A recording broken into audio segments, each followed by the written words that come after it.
Open the adjourned regular meeting, this study session.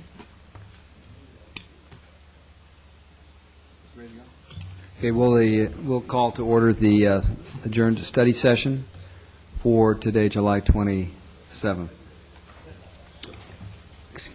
6, excuse me. Okay, first item, clarification of any items. Start with you, Mr. Nichols. Not at this time.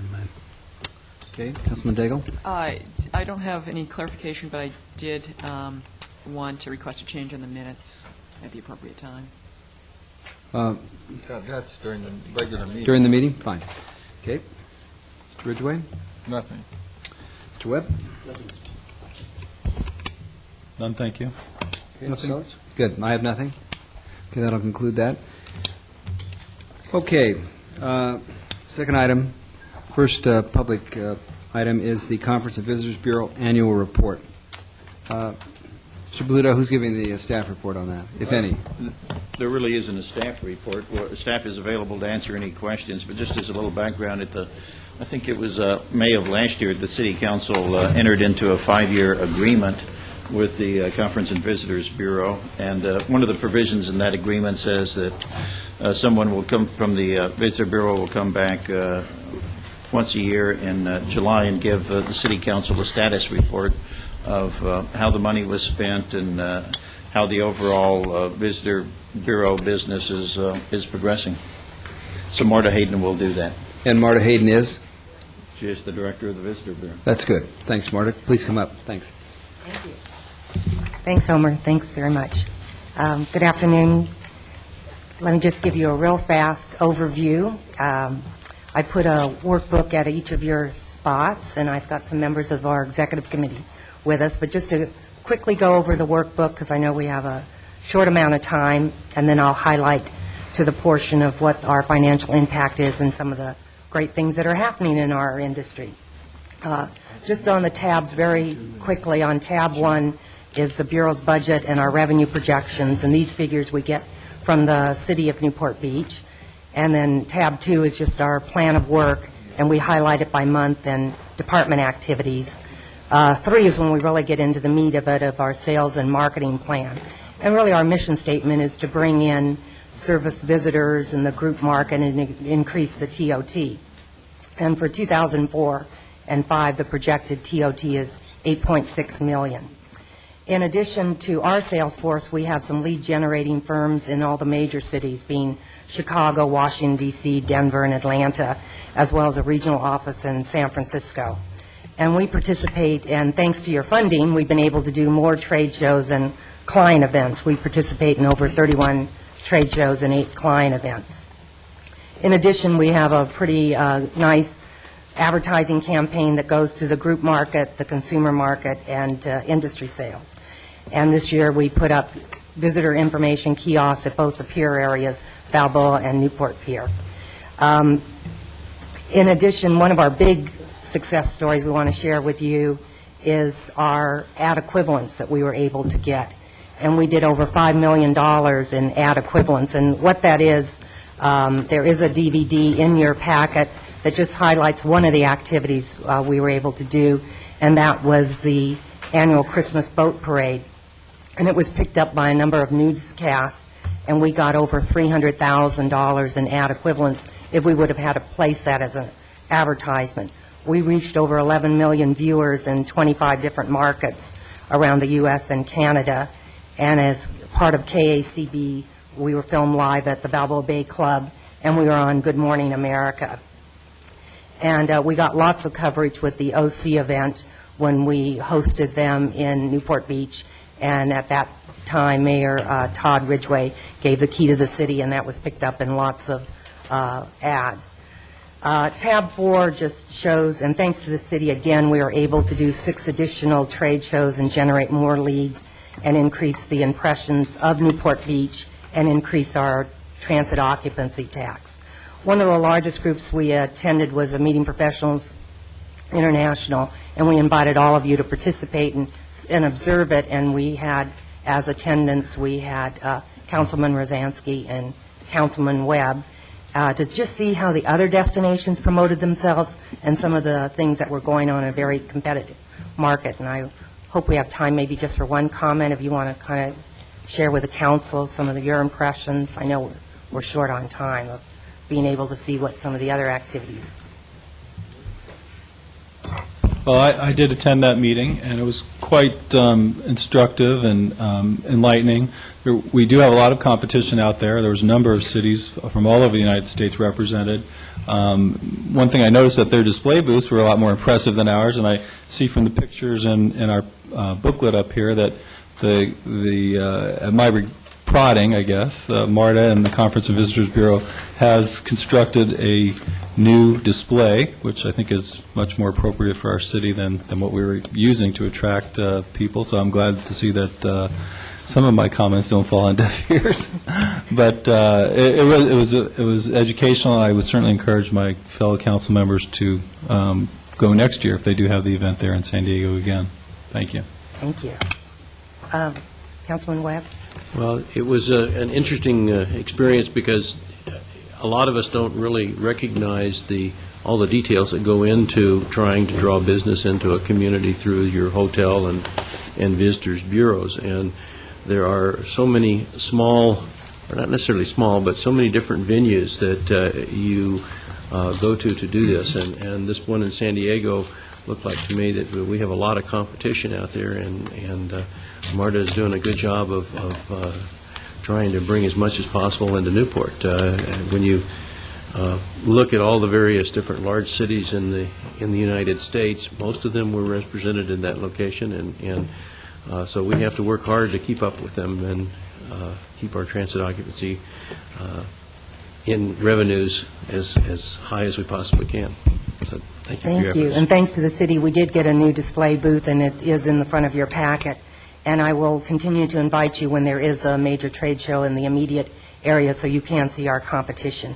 5 is just our competitive analysis. And just to kind of give you a background, I think we all know that there's been a lot of new properties that have come into the area surrounding us in Huntington Beach and in Laguna Beach. And one of the things, of course, is all of our product in Newport Beach has been improving. We have a lot of renovation going on and a lot of reflagging, and this will help Newport Beach and all of us because that will allow us to eventually raise our rates and attract better groups. Some of the disadvantage of that, though, is we've lost inventory this entire year when Hyatt was on renovation for 6 months and the Newport Beach Marriott has been under renovation for the entire year, and we lost the meeting space of our biggest property, so that has impacted us in attracting groups. But at the end result, in the long-term picture, it's going to be better for all of us. And then Sutton Place is going to reflag to be Fairmont. The last tab is 6 about advertising, but if I can just give you some background and get down to our financial impact and answer questions. The Bureau formed their budget by meeting with all the stakeholders. We met with all of the hotels and all of our partners to get the strategy and the direction and all the input, and of course, we met with the City of Newport Beach for our revenue. Starting in 2004, we have seen an upswing in the economy, and we did an INS advertising program, which some of it is in your book, but I just wanted to share with you that we measured that as far as a success. We specifically advertised just for the INS of Newport Beach, and thanks to your funding, we were able to do this advertising program. And as part of it, on our website, we got over 8,000 hits for the inns, and we placed the ads in Westway magazine for the drive market, because California is an important market, and we got over 900 requests asking for more information. And with that, we measured it through Smith Travel research to find out what are the measurements. And for small inns, anything under 30 rooms, there's normally not a measurement in place, but we did get that research. And taking the CPI, which was moving to 2 to 3%, the increase in occupancy for the inns, now, we're a portion of it, because obviously they're doing some great things, too.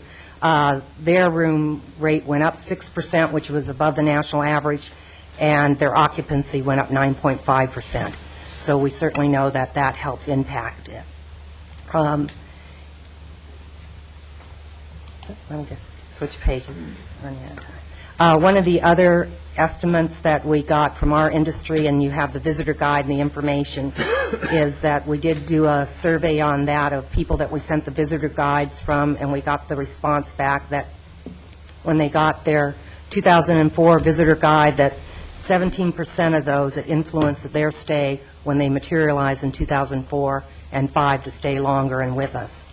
But the additional programming that we are able to do, thanks to the budget increase, was 6 additional trade shows, the trade show booth, the Inn's advertising program.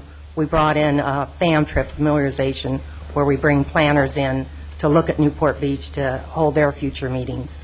Our new website, which will be coming up in August, which is really great, and we're still beta testing it at this point. The DVD destination video that's in your packet, and I'm sure we're all interested, what do we estimate our financial impact to the city based on our program of work. You know that in TOT, the city takes in 8.6 to 9 million, and the Bureau brings in 4 million of that in the group market. In addition, we shared with you about the ad equivalents that we've been able to get, and we've done $5.2 million in ad equivalents to increase the awareness for Newport Beach. Very conservatively, the visitor certainly has an impact on the restaurant buys and on the retail, and so our conservative estimate is $1 million, and then we certainly impact the marine passenger tax. So our financial impact is $10.4 million for the city of Newport Beach, and we're proud to be partners with you. Again, I'll share with you our obstacle has been the renovations at the Hyatt and also the Marriott, taking inventory out as well as meeting space. And nothing happens without the partnership, so we're real thankful to be with our hospitality partners and also with the city of Newport Beach for your funding. So thank you very much. And that's it in short amount of time. Thanks. Thank you. Any questions from the City Council?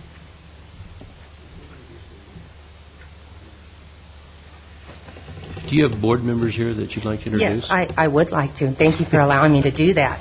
Let me introduce, please, Tom Johnson, who's our chairman of the board, Daily Pilot, and Gina Fry, who represents the Orange Coast Golf Association, and Andy Theodore with Newport Dunes Resort, and Joan Trout with Burr Realty, and her partner with Burr Realty, and we're just really appreciate their support and helping us accomplish all our goals. So thank you. I don't know if I missed it, but did you comment on what occupancies were like and room rates and things this year? For as the compared to inns, last I year? did. For the major properties, I didn't bring that statistic with me, but it has increased. But there is one thing that, this is on the PKF report, the average rate is up, but then you'll see and I did explain this when I've been interviewed by the media, the occupancy's down a small percent, and that's because of all the inventory out. But if we actually had that inventory in, then my best guess would be we would have increased our occupancy 5%. But there is a negative in the occupancy because so many rooms are out of inventory. And right do you have now. any predictions for this coming year? We need to get past the next 6 months and bring Marriott back online. And the first quarter, which is not a large demand period, I would say once we get to March, our occupancy should be going up pretty dramatically, as well as the average rate, because we have a great product to sell. Right, and with the upgrades, I would imagine that they're going to be asking higher. They will Rates. probably ask, you're very perceptive, they are going to ask for higher rates, and I would estimate that we would have at least a minimum $10 average rate per month. And I believe there's also been some recent news about the Irvine Company's project in Newport Coast. Which is very exciting. The Pelican Inn will be breaking ground this fall, and we're very excited about that. And, of course, that's going to bring on a luxury product, world-class product. The only disappointment is they'll be taking out the golf courses, the 2 championship golf courses for 2 years. And we were not anticipating that in the original, so our golf will be going outside of Newport Beach. But you do expect significant revenues, Oh, TOT very. revenues from And we that will project. start promoting the Pelican Inn in November. We'll be taking all their collateral to New York, to all the major publications to promote it, because it'll take us that long in the pre-sale to make the meeting groups aware of it. So what are we missing in town? Convention Center. If you would ask that, that would be what I'd like to see. Thank you. To take Mr. Mayor, work. could I ask a question? Sure. Marta, what I heard you say is that the percentage of rooms occupied during the last fiscal year was down a little bit, and yet I look at the TOT numbers, and Glenn or Dennis, is this right, that our TOT went to 9.9 million from 8.1 million? Yeah, our TOT's been great. The average rate is up. Hyatt was out for 6 months, but then they came on for 6 months of this budget year, but Marriott's been out the whole But time. what that points to is that the room rates have gone up tremendously. Dramatically. Dramatically. Dramatically, which is to everyone's advantage. The product, if you haven't seen it, the product is really fabulous. In your opinion, are we beyond the effects now of 9/11 and those things that were affecting the hotel industry and lodging industry in general? That's had a psychological effect, and then with anything that's fragile that happens, people get a little nervous about the travel alerts, but I think we're beyond that now, especially now that all of our product has been reinvested in. Mhm. And they obviously are advertising very aggressively to fill those products and get back their investment. So as long as the economy remains good, we probably have a pretty rosy picture for our hotel business in town. I'd say it'd be very good. Thank you. Yes, sir. This is a question to staff. Is this the staff's sheet? That's not from them. We're missing a payment still. There's a payment still due for this fiscal year that's paid at the end of July. All right, so you're projecting something more than 9.99 million. So potentially we could have gone up from 8.15 to over 10 million. We could have gone up 25%. Dramatic increase, considering we have rooms offline. So I understand the arrangement last year is that you came in and said, give us more money and we'll produce a lot more results. And I mean, and that isn't, and this is sort of the point of you being here, which you and your group Right. is to tell us that you've made good use of that money. Right. And I guess that's what this reflects, is It's- that when a dramatic increase in TOT. Thank you. It's collective, though. It's not just the Bureau. We happen to be privileged to sort of head up the efforts and work with all our partners, but they're all independently doing advertising and working, too. But it's a group effort. Because I understand that the change last year, we went from 14% to 18%, Correct. revenue sharing agreement based on TOT. Thank you. So, but your share obviously increases when the whole gross gets bigger. When you go from 8 to 10, you're getting 18% not of 8, but of 10. So, I mean, in other words, you're benefiting from your own success, which is right. And that's the Which whole is- idea. It's a pay-as-you-go arrangement. It's Correct. good work. Any other Thank you. questions from City Council? We'll give you more. Great, thanks. Thank you very much. I'll open up for public comment. Any public comment, including your own group, if you want to say anything? Hi, I'm Tom Johnson. I'm chairman of the board. I'll just make a couple of comments. I think we have some bright things that Marta's brought to the table that I just kind of wanted to reflect on. Number one, I think the upgrade in the hotels, particularly you're going out with the new people from the Fairmont and talking to them about their plans, I think, makes the former Sutton Place site an exciting project on what they're doing going forward. And we've also looked at the new Marriott plans and what they're doing for marketing. So I think as we look forward to the next year, I think there's some exciting things that are happening. I think from the board perspective, we're trying to get the marketing committee more active in town. The marketing committee is a group made up of representatives throughout our different members, our partners, and we're trying to get them more involved in the planning process and everything that I think is helping over the long term. And I think one of the things that we faced as a challenge this past year, that hopefully we're getting some permanency there, but there was a dramatic turnover of the GMs at the hotels, with a lot of the properties changing hands, and I think that we've got all those positions pretty much filled, and so we have an exciting future like that, and we're getting them more invested in the product. I think that's going to help going forward, too. So thank you very much for your support, though. Good. Any other public comment? My name is Craig Batley, and I'd just like to make a brief comment regarding Marta and the great job she's doing at the Visitor Bureau, because I've had a chance to view maybe 2 or 3 executive directors, and Marta by far has done an outstanding job, quite a bit more aggressive and I think productive for the city than their previous directors did. So we're really fortunate to have someone that is directing the Visitor Bureau the way she is. Good. Good to have her. Any other comment? All right, we'll close public comment, and we'll thank you all for coming. Thank you for giving your report. Glad to see our TOTs up, because that goes right to our bottom line as well. Thanks again. Can we ask questions after Pardon? you close the public hearing? I've closed it. Do you want to question them? I had questions, yeah. Okay, hold on. Wait. We have questions. Actually, my questions were of staff. I had some questions for staff. Is it about this topic? Yes. Then why don't you wait? Go ahead. In looking at this spreadsheet that's been provided by staff, so it looks as if almost $10 million has been allocated and potentially $11, $12 million before the year is over. No, I think we're saying it'll be just a little over Okay. 10 million. Does staff believe that there are sufficient metrics and measurements in place to understand the effectiveness of this $10 million in these campaigns? I think that is a problem throughout the whole industry as far as accurate measurements to really determine how effective the money is. I mean, it could be the economy is better, it could be Huntington Beach, and you look at all the surrounding cities have gone up at least as much as we have in terms of room rates or in terms of room occupancy. So it's really hard to, I think, from what I know about the industry, really define how effective the extra money has been. Yeah, I know it's impossible for me to determine that. I don't know much about this industry. Are there any studies or tools that would be helpful? I know we also have the finance director here to kind of better understand this expenditure.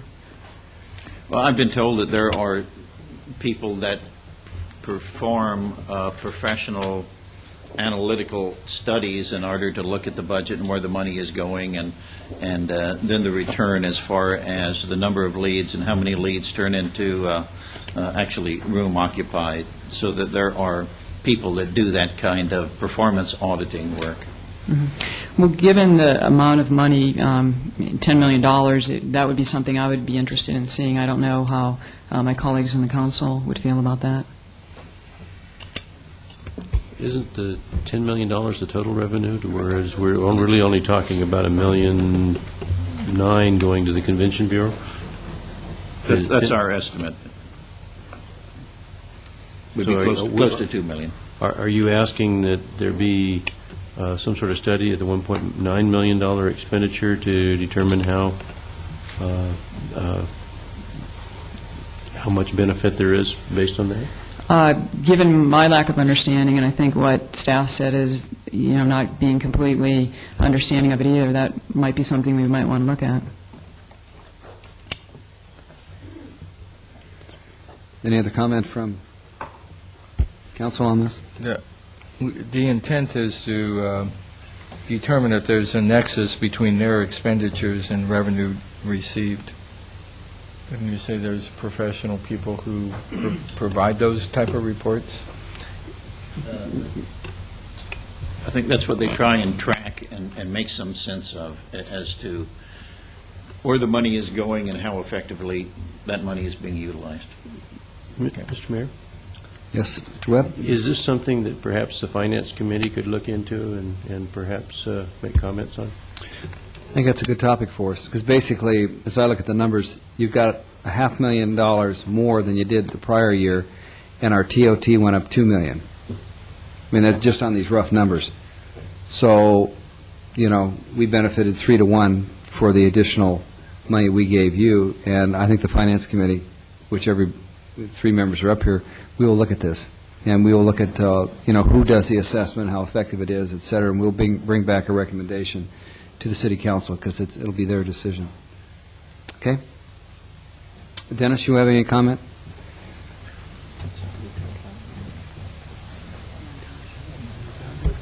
really just a suggestion that because we don't have the final payment from the hospitals yet, that I suggest we wait and receive that, get a final accounting for the 2004-2005 fiscal year, and then we will, within the next 30 days or so, bring it back to the Finance Committee. Well, that's a good idea. I'd like to see year to year, and if the year's not up yet, then we'll wait till it is.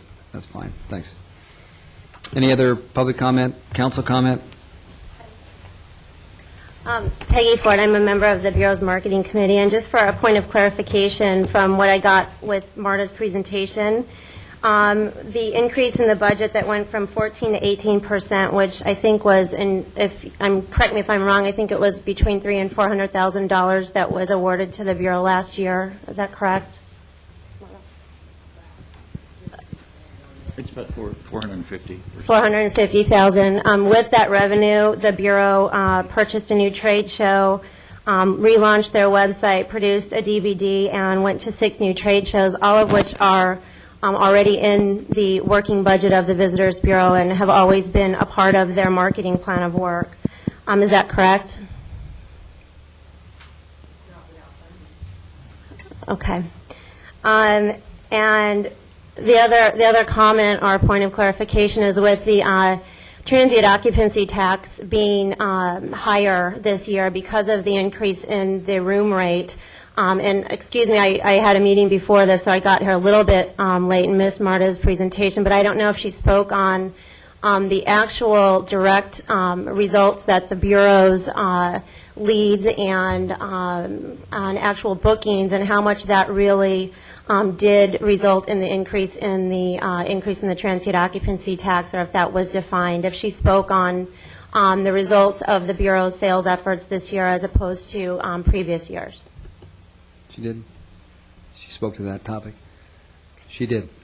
Okay, and how did that relate to the results? Well, it's hard to say. It's not an isolated issue. There's more people coming to town.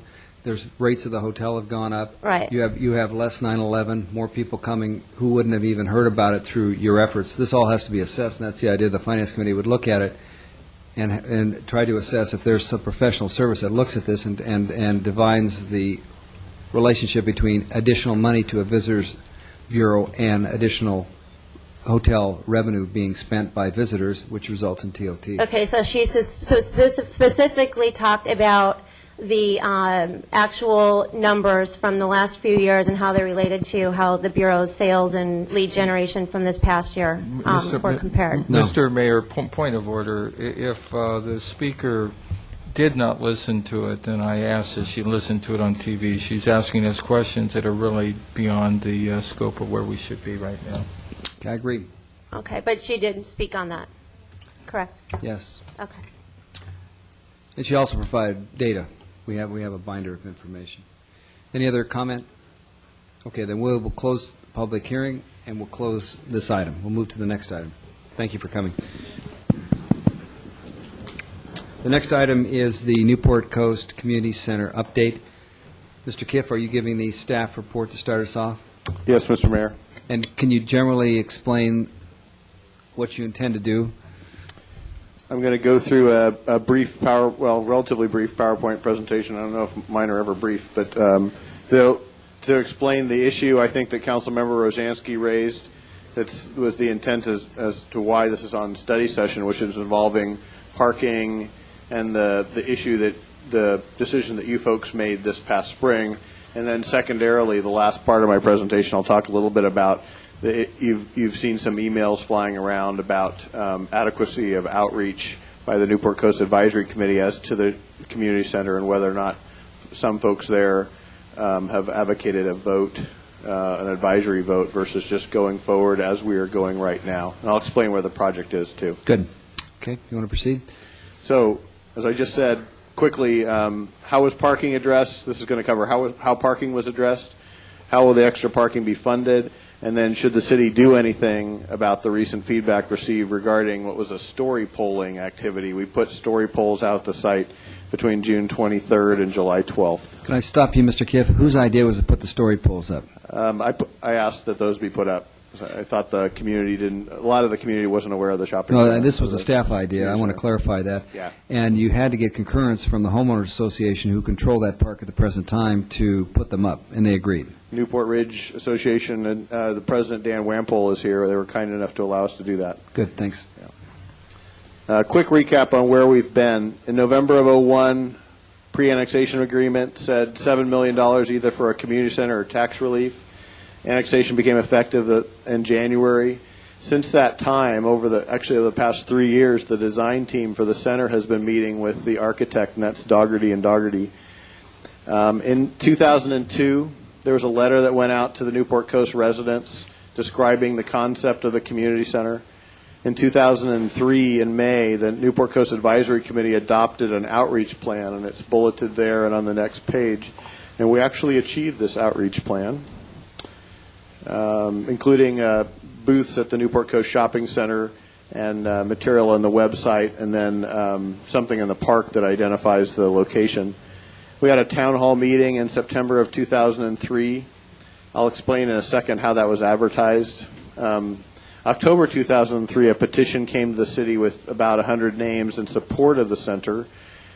In February of 2004, your council approved the initial design and siting. And citing the Newport Coast Advisory Committee's recommendation, you decided not to ask for a vote nor a direct story polling at that time of the site. In December of 2004, the project was cost engineered with the architect, and at that time the library was the infeasible portion of the project. February 7th, the Newport Coast Advisory Committee approved a plan that had a 93-space on-site parking area, kept the library land as turf. Your city council in March approved a different plan that involved 122 spaces and put parking where the Newport Coast Advisory Committee wanted the library. And the Newport Coast Advisory Committee was fairly frustrated with that, as Mr. Nichols and Mayor Heffernan know, because they sit on that committee, and were interested in, they were saying, hey, why don't we not do the project at all if we can't at least set a goal of having a library there. So we tried a compromise at the city staff level where we would move those extra spaces over a little bit to in effect, the west, where the ball fields are. So we would push the ball field over by about 15 to 20 feet and get the amount of spaces that we needed. So I discussed this option with Homer, and because of the convoluted way that we went about the parking decision, which involved information given to the architect early on, and then a correction of that information, both Homer and I asserted that additional parking should be at the city's cost and not at the cost of the $7 million. Because, again, we thought the city had provided enough confusing information to the architect that it did not warrant taking it out of what is, in effect, their hide. Mr. Giff, let's focus specifically. I think the issue was that the planning department, just because of the peculiar mixed use of this project, did not indicate exactly to the architect what the parking ratios and what the parking number of spaces were. Now, to the definitive point, because no permit was then to be issued for the project, and therefore it was an advisory recommendation only, which didn't stand the test of time when we finally knew what the building was going to, what size it was and what was going to happen in it. In other words, how it was going to be laid out. That was an aspect of it, as well as at the time when the planning director initially looked at it, she believed that the off-site parking at Newport Ridge Park might be considered. And later, when they did an additional analysis, she thought that was an impractical thing to consider at the time. Yet our architect had already marched forward with the plan. Thank you. A little bit more getting us caught up to recent times. We story polled in June. The Newport Coast Advisory Committee in April agreed with this plan of shifting the ball fields a tad. And then Councilmember Rosansky at the end of June asked for this detail. This is the plan that staff and the NCAC worked out. You can see the additional parking is just over to the left side of that screen. They didn't have any parking there previously, and it leaves the library site vacant. Dave? Yes.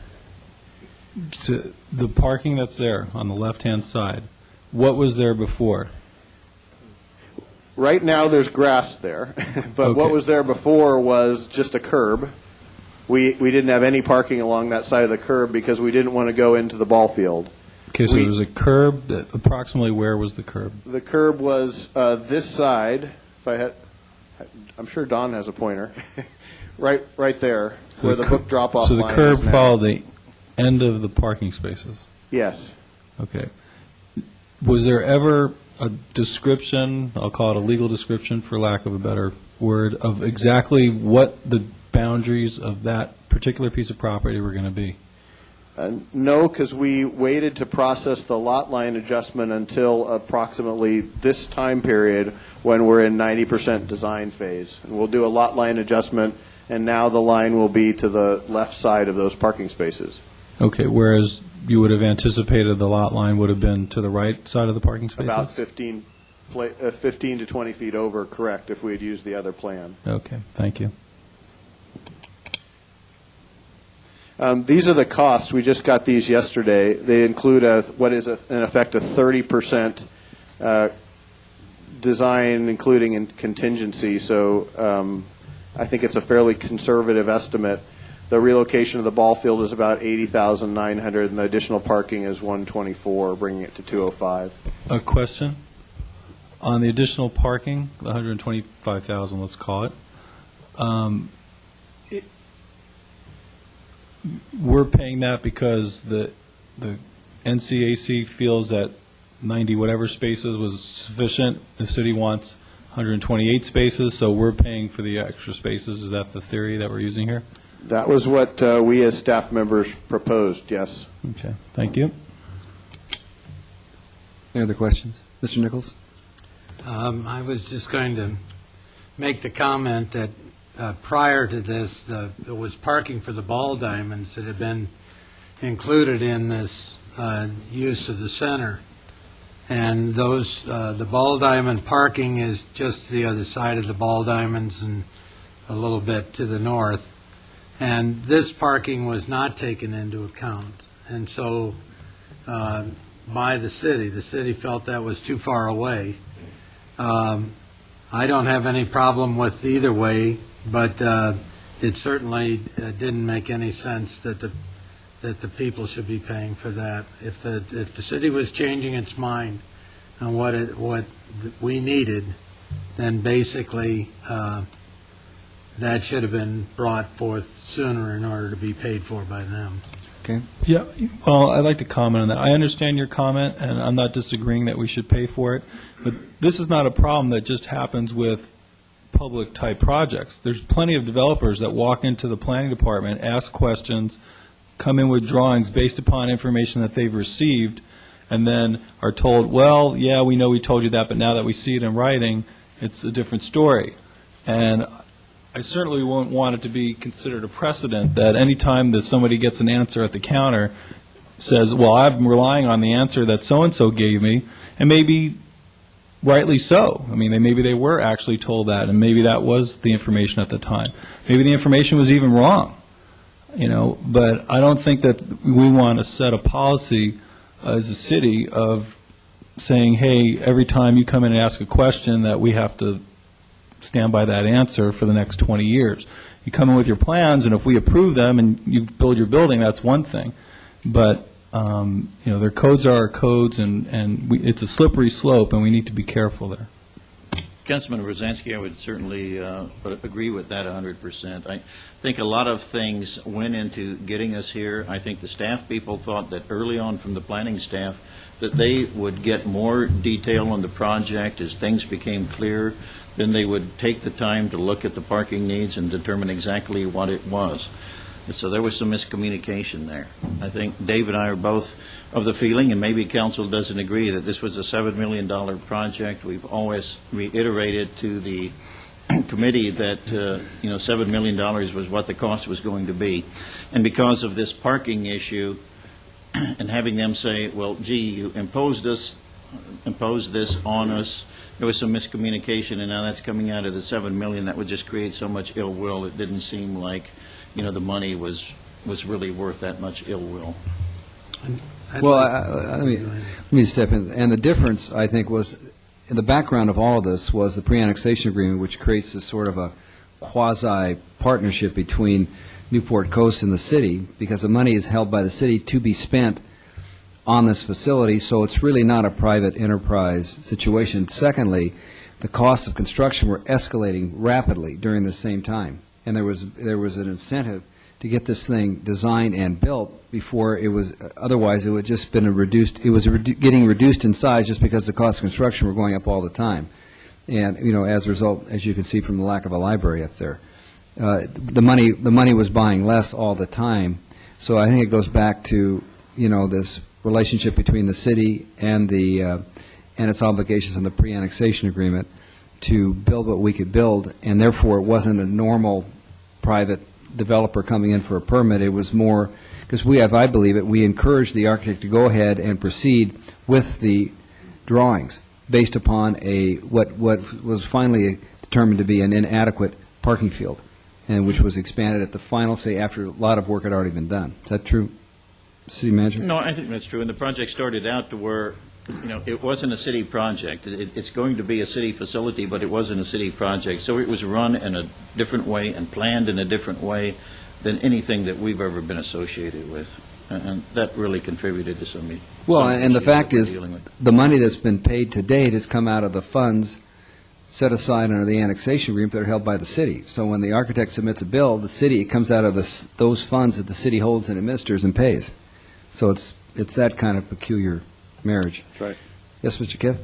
Oh, excuse me, you have another question? Well, just a comment. I think we need to understand, too, that this land that the city is obtaining is part of Newport Ridge community, and the Newport Ridge community is actually deeding this to the city. Now they're actually deeding more because they're deeding part of the ball fields as well. And my question is that the parking that we're getting, or additional parking, is parking that's to the benefit of the city in the use of their facility. It's the city's facility. It's the city that wanted the additional parking. The homeowners association already had additional parking, which they can put in as part of a parking plan on any particular event they wanted. So they do not, this is not a requirement of Newport Coast or of the coastal communities. It's a requirement of the city. And so I think it is appropriate. It's a benefit to the city in the rental of this property and the use of this property as a community center. As a Newport Coast center, the parking was available on private Newport Coast lots and is available today for additional parking. So it was not a requirement of them. It's a requirement of the city. Mr. Ridgway? I know the city attorney is rapidly writing something, but I'm going to remind everybody here that the Irvine Company did the master plan on Newport Ridge. As part of that master plan with the county, the map that was recorded had an irrevocable offer to dedicate on the parkland. And that irrevocable offer, all that has to be done is it accepted by the county and/or now the city as basically the assignee. So that land, while technically still in the hands of Newport Ridge, it has, if we choose to accept that land, and we have chosen not to accept all of it, but a portion of it, that is not necessarily their land. We have the right to accept basically a much larger parcel. But I think we're focusing here on minors. I mean, we've made the decision, we've accepted it in our budget process to pay for the additional parking. I'd like to have the report continue if we could, because I think there's bigger issues here. Good. I certainly agree, but I would like to add that this is the Newport Coast, the Newport Ridge Community Association parkland, and it includes parkland within their actual gated community. And this is all part of that same piece, and there's no difference. The park was not designated, the Newport Beach park was not designated as to where it would go in Newport Coast. Mr. Nielsen, let's have the city attorney weigh in on this. The irrevocable offer of dedication, I don't have the information on the dates in front of me, but I think it was about mid-1990s when the Irvine Company granted that to the county.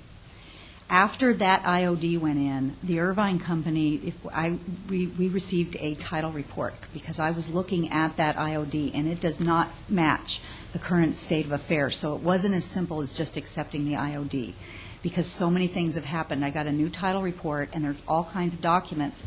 They've done landline, lot line adjustments.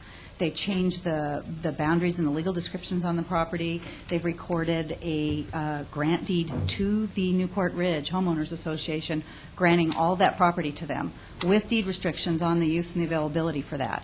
It was done subject to the IOD, but it still creates an issue with whether we accept the IOD and how we're going to document that. So I have been working with the Irvine Company on trying to come up with a documentation for recording that will reflect the area that we want to provide. So there's the IOD wasn't that simple almost 10 years later. Well, and there's one missing link, and I think Mr. Kiff will confirm. Part of the pre-annexation agreement provides that when we accept the dedication, the Newport Ridge Park has a right to lease the property for like $1 a year in exchange for maintaining it and repairing it and keeping it up. Is that right, Mr. Kiff? They don't even need to lease the property because they own it. No, I do not. Well, I'm IOD. assuming that the Irvine Company didn't deed it to them. Right, exactly. If they had not, and we accept the dedication like it was probably set up conceptually, then once we got it, they had a right to call upon us to lease it to them in exchange for assuming all the maintenance obligations. And so anyhow, the long and short of it, they've agreed, the association, to allow us to carve out this piece, which the city will own, Right. irrespective of this lease right or anything else, to put this community center on and the parking in question. And so what I have been working on with the Irvine Company is something that I think we're going to need to bring back to the council, which will be a resolution that will set up the documentation for the ownership transfer to the city in order to accomplish this program. Well, let me ask the peculiar question. Because it's changed a lot since Councilmember Ridgway was involved in this by my investigation into the title on the property. Well, because title was not supposed to go from the Irvine Company to the association and back to us. It was supposed to go from the Irvine Company, offer dedication to the city or the county in that case, right? So somehow we've leapfrogged a step Well, here. there was an offer of dedication. No, that's fine. We don't need to go into it. It's complicated. We can all agree on that. Okay, Mr. Kiff? Next issue is about the public outreach and vote, and a possible vote involving the community center. I'm going to quickly go through what the pre-annexation agreement says to that and ask the question, how could a resident of the Newport Coast know about the center, and then what options are available to you as a city council? And this is a little hard to read, but basically the pre-annexation agreement says that the Newport Coast Committee holds open notice and public meetings to determine the community's interest in the community center. If the committee deems the center desirable, it makes recommendations to the council regarding the location, and then the council should use its best efforts to the extent permitted by law to approve the permits and grant the approvals necessary to build the center. And their Section 7G talks about the design of the center at 22,000 square feet that may include a gym, library, and community meeting rooms, and that design shall be developed by the committee and submitted to the city council. And again, your city council did approve that design earlier this year. Here's the outreach that's gone on. The Newport Coast Advisory Committee has met every month since February of 2002. We went to a bi-monthly schedule this year at the Newport Coast Elementary School. Each agenda did include an opportunity to talk about this community center. Each HOA in the Newport Coast gets a copy of those agenda and minutes every month. We had a town hall meeting in September. I explained there below the notice that went out for that town hall meeting. About 110 people attended, and we did interest cards and opinion cards at that meeting. This is the result of the town hall meeting feedback. It was about half and half. Continuing on the outreach, this information has been up on our website and the Newport Coast website. And then the next information is provided by the folks who man the tables in front of pavilions in September and October. You could see they reported about 600 different contacts, and that the general trend was support once people learn about the center and see the designs.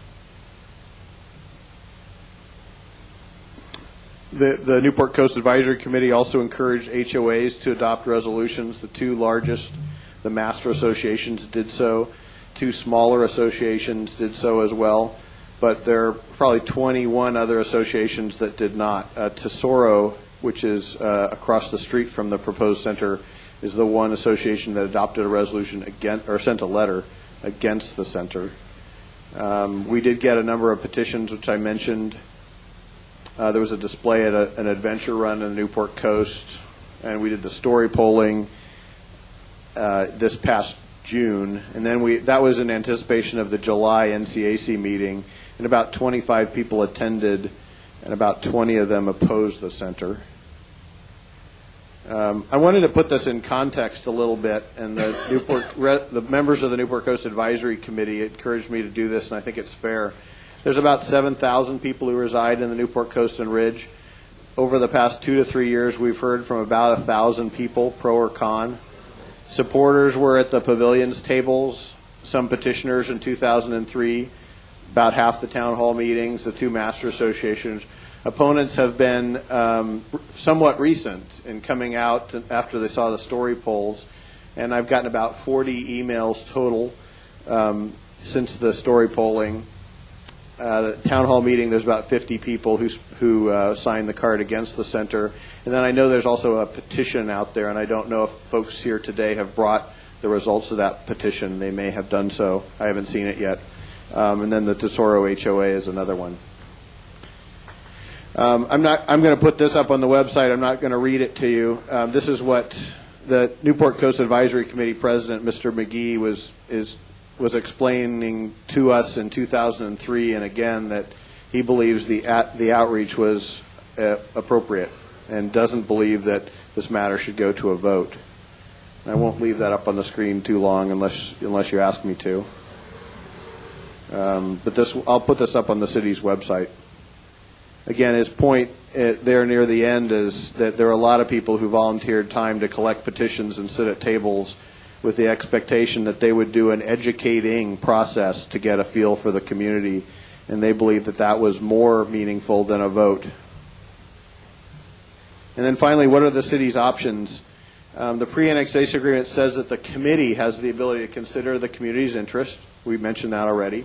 We have to use our best efforts to approve design and siting.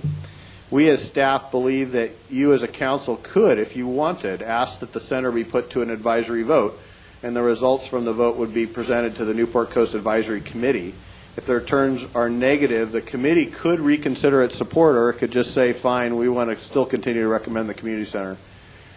And then one final point that we're all aware of, that the longer we delay, the more money this costs, and we're now in plan check at 90% design, and the 90% cost estimating is going on right now. For more information, this is up on our website. You can also, for folks at home, email the Newport Coast Advisory Committee at that email address, and then that's my phone number there, and it's been up on the board at the project site as well. So with that, Mr. Mayor, I'll turn it back to you. Mr. Mayor? Yes. I just have a quick question. Dave, do you know how much money has been expended for architectural and engineering design work? Counting architecture and geotech and site survey work, we're about $400K. Okay, and that $400K is part of the $7 million. That's correct. So assuming if this project died today, we have to deduct those dollars from the $7 million. That's correct. Okay. Any other questions for staff at this point? Okay, good. I suppose the next step is public comment. If you want to speak on this issue, please come up. Identify yourself, and if you could, tell us if you're a resident or not of Newport Coast. Yes, my name is Bill Lightcap. My wife and I reside in Newport Coast at 5 Marisol. We're in the Tesoro community. Honorable Mayor and members of the City Council. This project, as it currently stands, is significantly different than what was presented to the community 2 years ago. There is no library, which was very attractive to many people, and it is now taking more of the park area than was originally presented to us. I've followed this project very closely over the last 2 years and have attended most of the meetings of the advisory committee. I voiced my concerns and objections regarding this project at several of the meetings. Unfortunately, these comments were never included in the minutes that you see. When the decision was made early this year to omit the library due to cost constraints, there were homeowners present who voiced objection to that decision. However, none of these comments were noted and certainly not included in the minutes, which would have shown opposition had been voiced by the community. In fact, even members of the advisory committee suggested they should consider eliminating the gym and keep the library in the project. But this was quickly discarded, primarily by the chairman. There has been no environmental impact report done on this project. I understand they have taken an urban infill exemption on the basis that this project does not significantly affect the surrounding environment and merely fills in an urban lot. I think that Park Ridge is much more than an urban lot. What about the traffic and the cars that will be going in and out of the facility? What about the safety of the children at the Newport Coast Elementary School from this additional traffic? What about the noise that will be generated by young adults playing basketball at night? We all know that the gym will bring in adults throughout the city, both during the day and particularly at night. This project is much more than just an urban infill and deserves an environmental impact report. There was no overwhelming approval in the beginning of this project. Yes, we saw drawings at pavilions and at 2 town halls, but I attended one of the town hall meetings, and as we see from the statistics, it was about 50-50. So that's not overwhelming approval by any means from that one meeting. And at the pavilion's display, yes, there were people that said, well, gee, this looks nice, it's attractive. But that was not a vote for the center. That was not a vote to spend money. And that included the library, which again was very attractive to people with young children. These objections were never noted and considered by the advisory committee. So there was not overwhelming approval, as you have been led to believe, by the advisory committee. Unfortunately, the opposition has not been organized into a single body with a loud voice. Now we're about to bring in the bulldozers, and fortunately the city staff required that poles be placed in the ground to indicate the outside diameter and heights of the buildings. This has aroused many residents who have more loudly voiced their opposition. That is why this is being brought forward to you at this time. In just 1 week's time, many residents have either sent emails or have signed petitions indicating their opposition to this project. There would be even more if we had a mailing list of the Newport Coast residents. So the residents of Newport Coast want a voice in the decision to proceed or stop this project. They have not been heard, and the advisory committee has refused to bring this project before the community in the form of a vote. Many residents that I have spoken to would rather have the $7 million less the $400,000 returned to them. But if the project is not abandoned completely, the residents want a vote taken on the project as is now designed. The residents are paying for this project by not receiving the tax rebate, and therefore they should have a vote, a voice in whether or not it is constructed. So I urge you to require a community vote of all legal residents before any further money is spent. Thank you, Mr. Lightcap. Or Lightcap, yes, thank you. Before we go further, I asked staff to calculate, kind of a hidden fact here is, okay, we don't build it, what would $7 million mean if it was distributed to the residents there, per household? Do we have a relative number? We do have it, Mr. Mayor. Okay. The pre-annexation agreement speaks to that amount being returned over 3 years. So over 3 years, an individual may get anywhere from $350 to about $6,000 for the total of the 3-year period. And remember, the rebate that's given now is based on the amount that you pay. So the more amount that you pay into the assessment district, the more rebate you get back. It's kind of like Mr. Bush's tax cut, same premise. So if you're paying less in the rebate, you get less back if the $7 million were. So let's just be clear. If somebody on the low side is getting $300, you mean like 3 $100 installments? Exactly. So $300 total over a 3-year period. Right. Great. Thanks. Public comment is still open. Excuse me, I want to clarify that. Well, David, just one more comment to that, then there would be people added each year over the next 3 years as homes come online. Okay, good. And does that extend, for instance, if somebody moves into Crystal Cove down the coast, he gets to be part of that pool? They do, yes. Good, thanks. Public comment is open. Come on.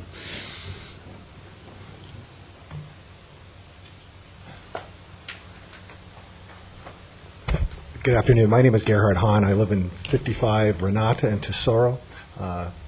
Council members, mayor, I just want to add on to what the gentleman before me said and just ask you to consider perhaps the vote, but more importantly, I couldn't help but take a piece from the lady that presented earlier from the Visitors Bureau, and you folks are very interested in return on investment. And I think at this point, or at this juncture, given the amount that the project has changed over the course of time, simply through cost or whatever the other issues were, I think you should specifically look at the return on investment of taking that $7 million, taking off the $400,000 that has already been spent, and looking at that money coming back to the community and coming back to you folks as an investment, money that you didn't spend.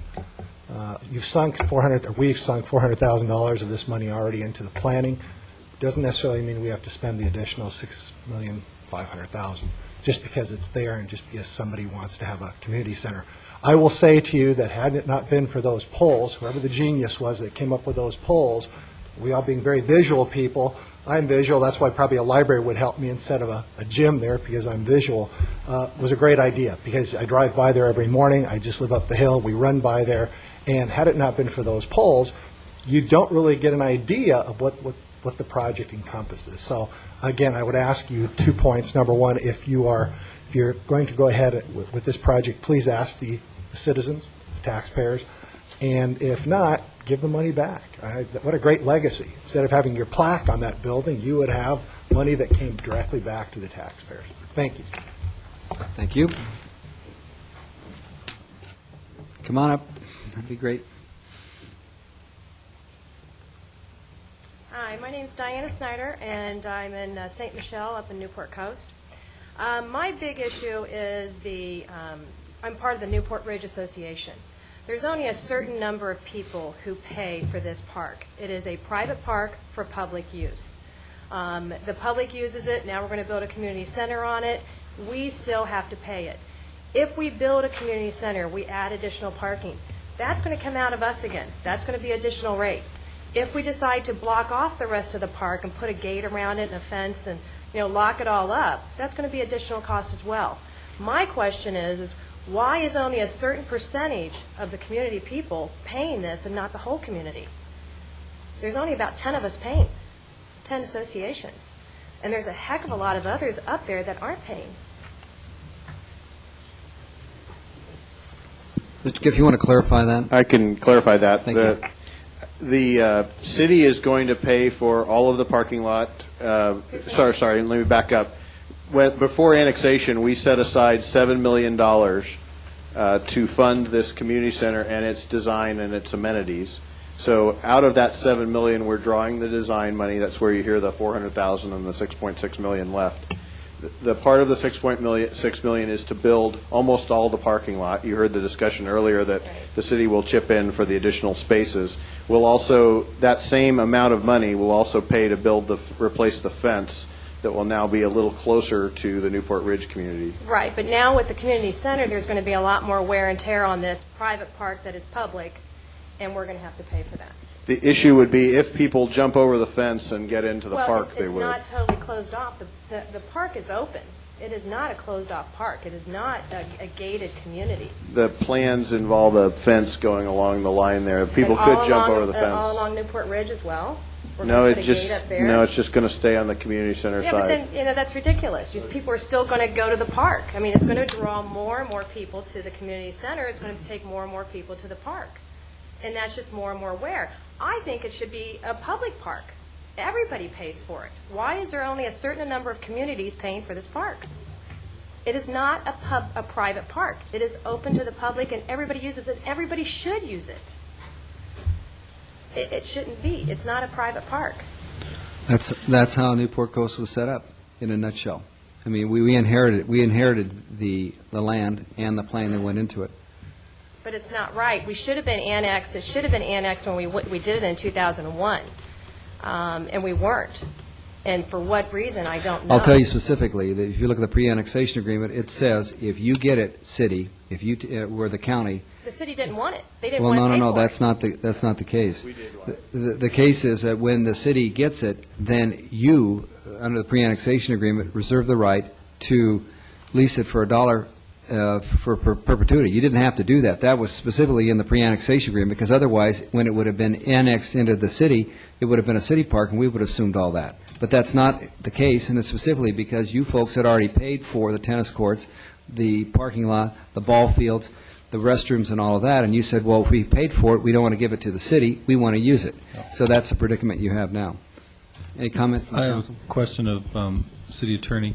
In your working out the details of the transfer of the property, do they have to affirmatively request a lease back of the property? Let's say we take the dedication of the entire site, not just the portion that we want, but the whole entire irrevocable offer to dedicate. And then they have an option to lease it back, or is it just they will lease it back, or what do you, or can you even say at this point? Under the provisions of just the irrevocable offer of dedication, if there hadn't been so many changes, once the city accepted that property, then it would be the city's property, the whole described property in the Newport Ridge. But what happened is that the Irvine Company, after the IOD was given, deeded all that property to the homeowners association. But it isn't a deed subsequent to an irrevocable offer to dedicate subject to the... It is, and so the they deed took makes it subject to the irrevocable offer of Right, dedication. so if we decide that we want to take it, their deed is worthless. Their deed is worthless if we want to take it, but it's been my direction that we don't want to take it because the Newport Ridge does not want to, they want to... Again, excuse me, can I just follow that up? We had the same discussion the last time, and you said your direction has been that we don't want to do that. I don't recall as a council member voting on any direction for this park. So maybe we need to have a discussion about the direction of where we want to go with this park.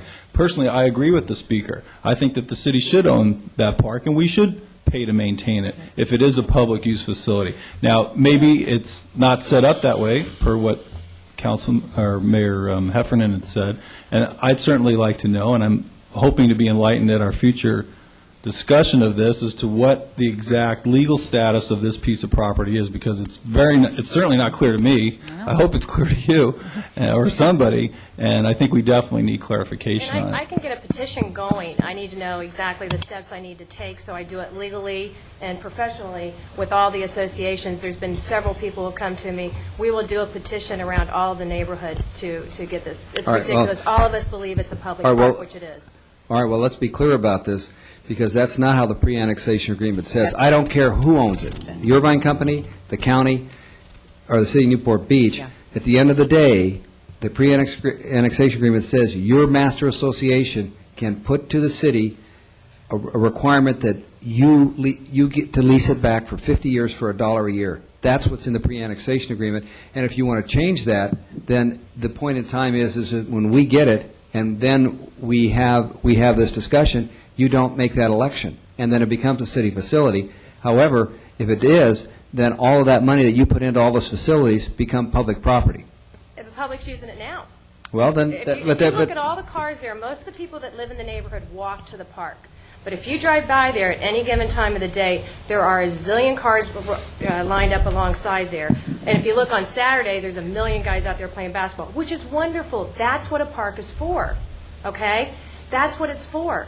But those people aren't coming just from the Newport Ridge area. Well, then, that is a matter that you take up with your master association, because you have the right to have us lease it back to you. It is the association's right, so that's an association matter for you as a homeowner in there through a sub-association as part of the master association. Do I get a petition going in each one of the ones that do pay? Because there's a zillion others up there in Newport Coast who don't pay anything into this. Mr. Mayor, wait a minute. First off, we're not going to get into a give and take. We're into public comment. Secondly, that's something between the master association up there under the pre-annexation agreement and the city, when and if the city gets title at some point. Mr. Mayor, may I suggest that maybe, it sounds like I would be helpful to the whole council, and until all these issues came up, I was just going to work it out and bring it to the council, but maybe before we go any further, I need to give the council a report on the title and the status of what the pre-annexation agreement, if that's what they want. Mr. Ridgway? Yeah. I'm the only standing member here in Homer who were at the negotiations with the Newport Committee of 2000, and clearly as a city, we wanted it to be a public park, and I certainly politically would support your request. You don't need the petition to do that. Okay. I can tell you it'd be simply what we agreed to in negotiations, but it didn't come out in the final agreement, was you keep your restroom and everything toward your association, the baseball fields and the parking field.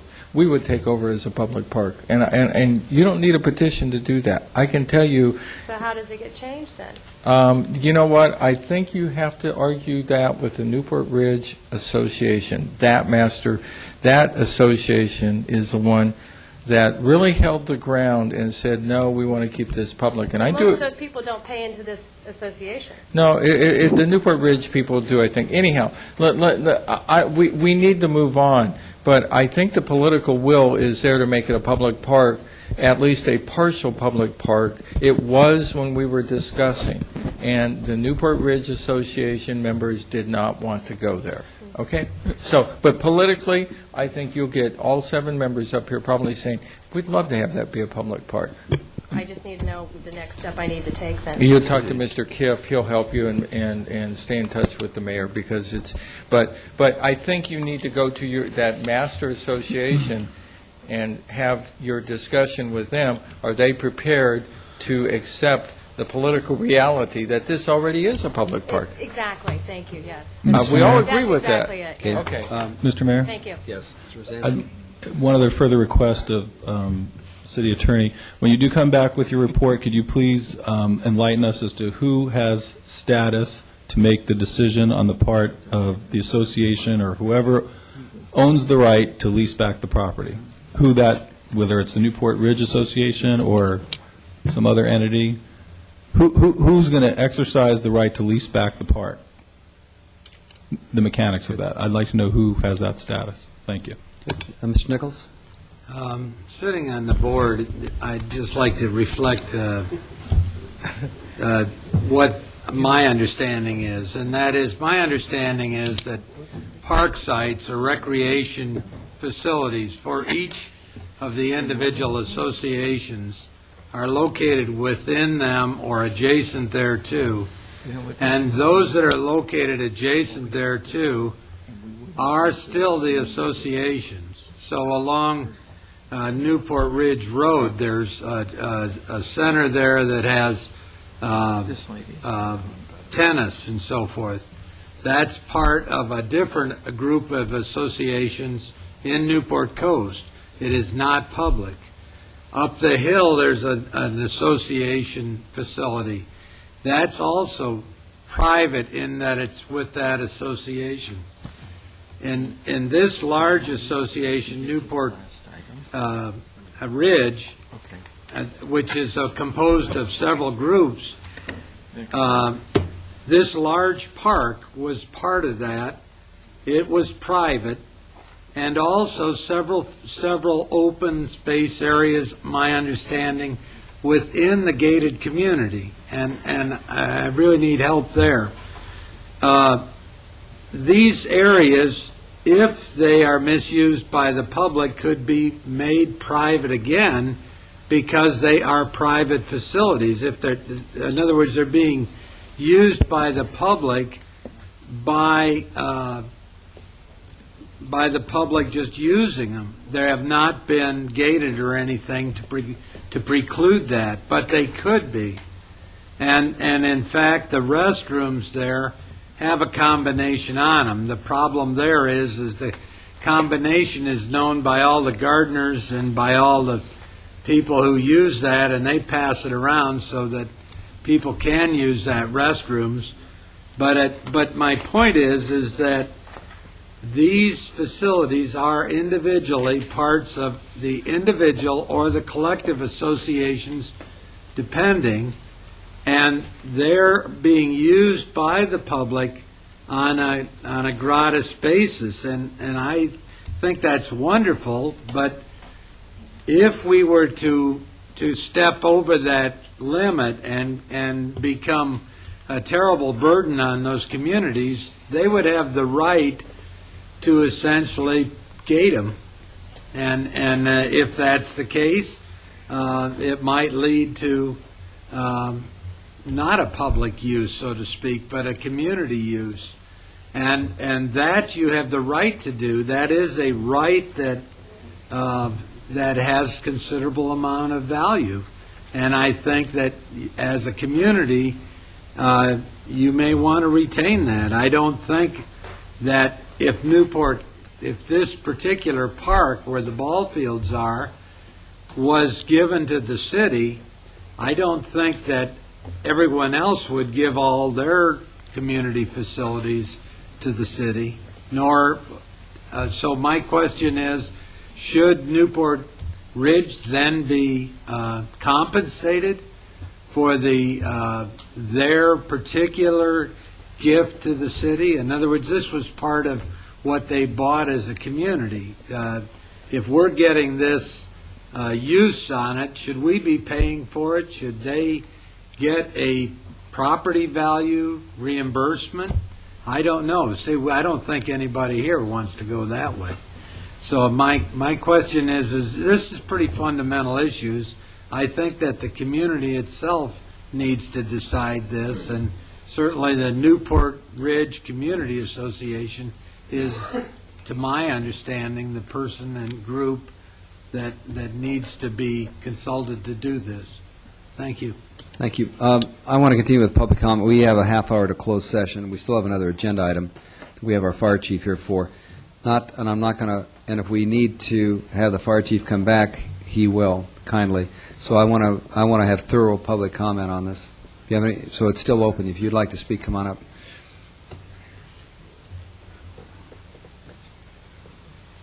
Good afternoon, Mr. Mayor, City Council. My name is Tom Lippo. I live at 20 Tesoro in Newport Coast. I wanted to make a few comments for you guys to consider with respect to the community center. What was the Newport Coast community or Newport NC2K that negotiated the annexation of Newport Coast into the city of Newport Beach? The package that they originally submitted to the residents of Newport Coast for approval included this community center, which also included a library. I believe at the time, the majority of the residents of Newport Coast approved that annexation and the terms and conditions of that annexation agreement as submitted to them. I would argue that the changes that losing the library, changes to the community center, have really significantly altered what was then approved by the community and what is now before the community. I would argue that in the sense of fairness, that the community have another bite of the apple, that they should have a chance to voice their approval of the construction of what is now a substantially smaller sized community center without a library, or the rejection.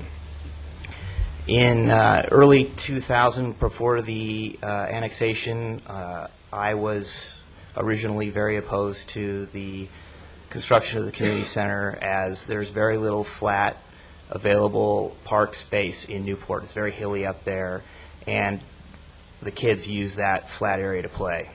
There's a number of basketball areas for them to play in. I don't believe, in my opinion, that an indoor gymnasium does anything to benefit specifically the residents of Newport Coast. It may do something for the community at large, and I'll accept that if that's the vote. I will tell you that I'm the former president of the Tesoro Homeowners Association, and we are the community most impacted by the construction of this community center. During my tenure, which started before the commencement of the annexation and concluded after the annexation, the NCAC, or then the Newport Coast 2000 Committee, never made any attempt to present this community center to our association. They may have made attempts to make formal presentations to others. I noticed that Mr. Swan was attempting to do door-to-door at our community, which is very difficult. We're a gated community. But a simple appointment to our board meeting, our community board meeting, and a presentation of what they were constructing would have gone a long way to at least give our association the opportunity to talk to the some 170 houses, single-family residences in our community that are impacted by this. I did notice in the presentation that two Newport Coast community associations do support the annexation, Ocean Ridge 1 and 2, and I believe Pelican Hill. And I will tell you that the preponderance of the members of the NCAC live in both of those communities. I will point out that our association, Tesoro, still has not had a presentation that I'm aware of. I'm no longer on the board. And I think that that presentation should be made so that we can get the word out to our members that this community center is proposed and being constructed. The other and final point I want to make is on the environmental side. I'm not an environmental attorney, but I would argue that, and I believe that there are people with the capital and the will to engage counsel in our community, that the assumption that this is an urban lot being annexed and that either a focused EIR or a full-blown EIR that analyzes alternative sites, analyzes light, traffic, and pollution fully, complying with CEQA, is not, that the assumption is faulty that's being made here. And I would present that there are people with the will to make that challenge that would further delay this project and drive the costs up. So, again, thank you for your time. Thank you. Mr. Bowe, anyone further? Come on up.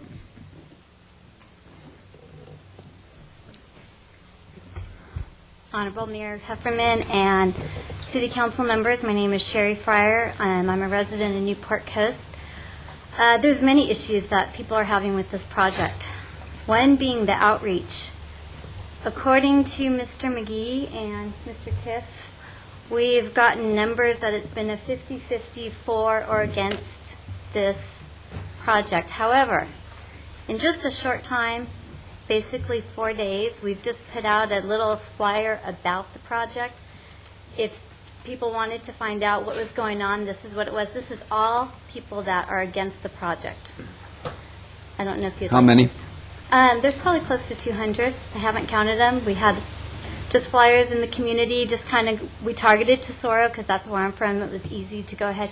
We targeted St. Laurent. People just from the community above our pool, which encompasses Pelican Hill and Campobello, Ocean Ridge, handed out flyers there. There were some flyers at pavilions, just very low-key within 4 days. This is the amount of concern we have over. And in a nutshell, what does that flyer say if somebody signed it? I mean, if anybody signed They it? basically want a chance to vote on the project. All right, so the only reason you have it is if somebody wants to have a vote. Yes. That's what that represents. Yes. Good, thank you. Go ahead.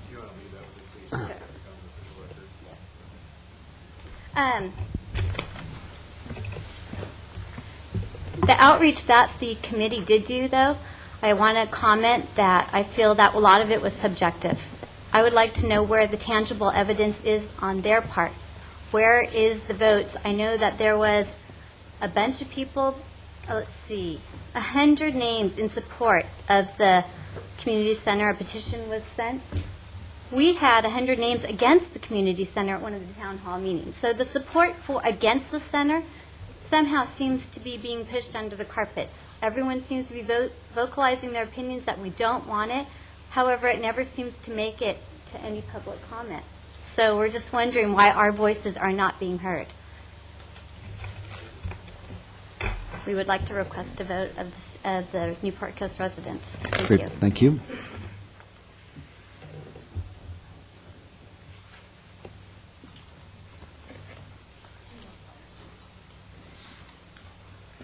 Good evening, Mr. Mayor and members of the council. My name's Lisa Thompson. I live in Tesoro, but I'm also the president of the Newport Coast Elementary School PTA.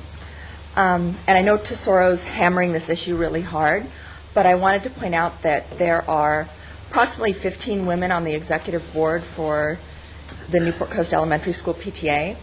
And out of those women, only myself lives in Tesoro, and then one person just moved from Rivage to Tesoro. And we represent Montserrat, Pelican Crest, Montserrat again, Campobello, Ocean Ridge, Sancerre. Well, you get the gist of it. We represent just about every community around the area. And we are against the community center for the fact that there has not been a traffic and safety study. We already have numerous problems with traffic and safety, and we all know what those are because we'll be talking about them later. But we would really like this to go to a vote. We see a lot of problems coming from there being a city facility across the street from the elementary school that barely has any parking. We are also going to ask the city council later if they might help us with our parking problems because we're looking for funds. We didn't have a presentation either, the school.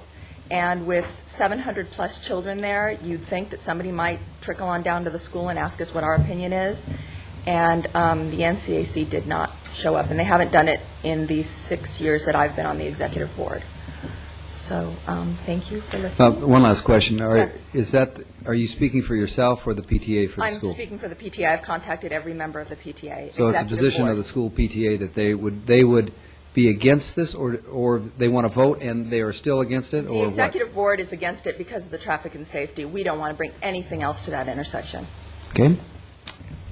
Thank you. Thank you.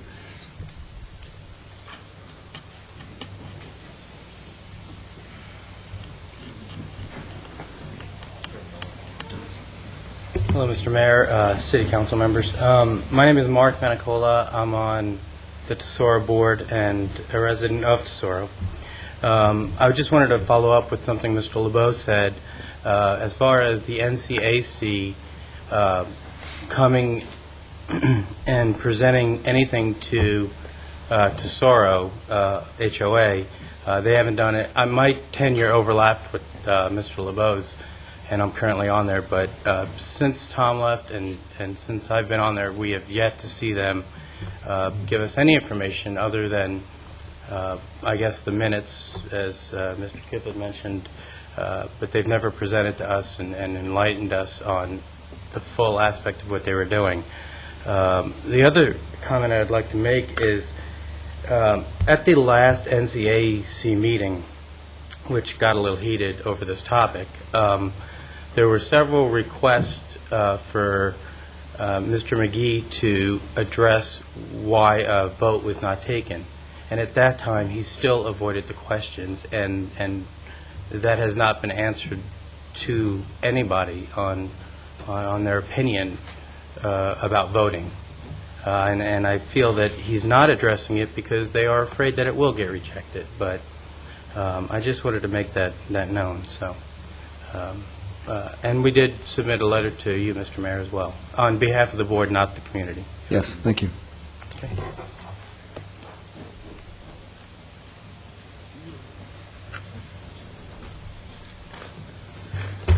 Hi, Hi, my name is Dolores Otting. I live in Newport Beach, and I've been attending the Newport Coast Advisory Committee meetings since the inception and annexation. I miss them every now and then because things come up, but I don't think that this should be a surprise to anyone that we're at this point today. Going to the Newport Coast Association meetings, so do you, Mr. Mayor, I'm sorry, my name, and, you know, like, so does Councilmember Nichols. One of the things that you don't get a lot of information when you go there to begin with. All of this has been done via subcommittee. There has not even been a presentation to the Newport Coast Advisory Committee of what this project really is. I remember going to the meeting September of whatever year. Anyway, it was the town hall meeting they had up there. That was the most people I ever saw attend anything except for Loop Road, okay, from Newport Coast. And overwhelmingly that evening, people wanted to vote. That was all they talked about. No matter what, they wanted to vote. Even at the council meeting that you approved not voting on this, okay, and going forward, I remember our city manager, Mr. Bludow, and even Mr. Dave Kiff was trying to, like, give you some counsel in some way that it would be a good idea to bring this issue to a vote. But that didn't happen, and I don't know why, because I actually, last year when I went to Hawaii, ran into like 4 people from Newport Coast going over to the Big Island of Hawaii, and they didn't even know that this thing had passed. So people get really busy, and even though you think you want to get involved and you think you're staying on top of something, time is going by. They have children here today with them, and so I'm kind of confused as to why this never did go for a vote, but I know why, because I go to the meetings and there was a group of people that just wanted this thing to happen no matter what. Secondly, there was no EIR, and the excuse used is that it was infill. But this has always been, according to what we're looking at tonight, this afternoon, a park. This was going to be dedicated as a park to be a park to be a park to be a park. So if all of a sudden you're going to change the designation from a park to a community center, one could possibly believe that maybe you needed an EIR or maybe you needed some mitigation measures. You needed something, but that was not given to the community also. Secondly, the special meetings for the parking. This is what I've been bothered by for months, so I'm kind of glad that this has come back, okay? March 22nd of 2005, you guys, whoever was on the council at that time, approved or didn't approve the parking plan.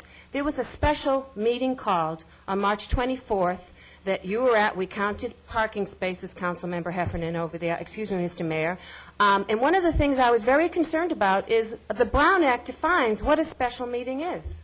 None of what the Brown Act defined as a special meeting was put in place. When you have a special meeting, you have to put it in the newspaper for 24 hours prior to the meeting. I don't believe it was ever posted in the meeting, and maybe I'm totally wrong about that, but these people out there had no idea that it was going on, okay, because it wasn't publicly noticed anywhere.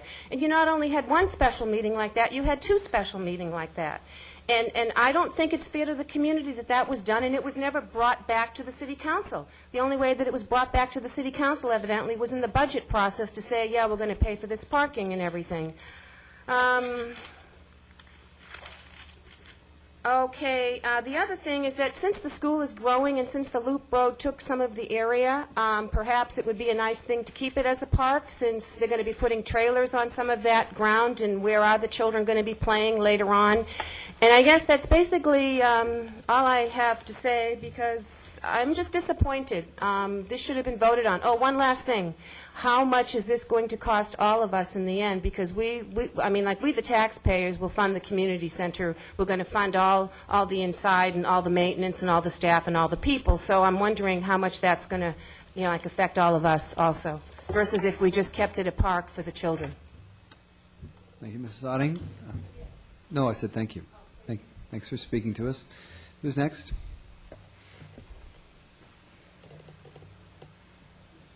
Good afternoon, Mr. Mayor, fellow city council members. My name is Russ Aber, and I'm a resident of Campobello. And I wanted to let you know that I believe very strongly that this needs to come to some sort of vote.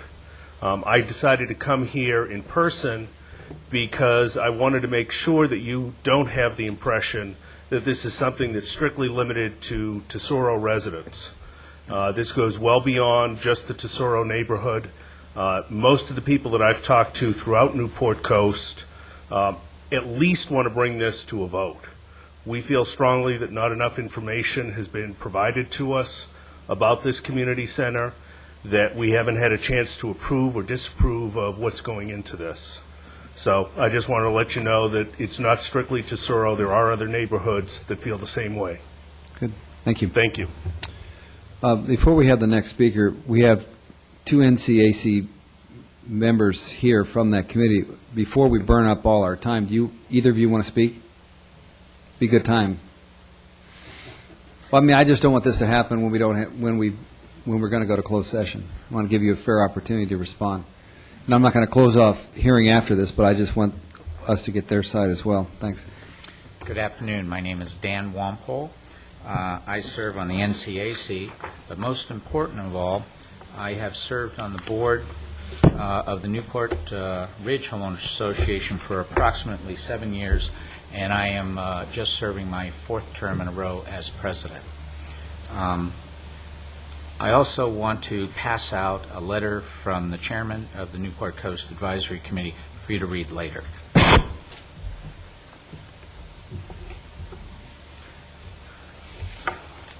One thing I want to point out very strongly, as you've heard today, the Newport Ridge Park is a private park. It is not a public park.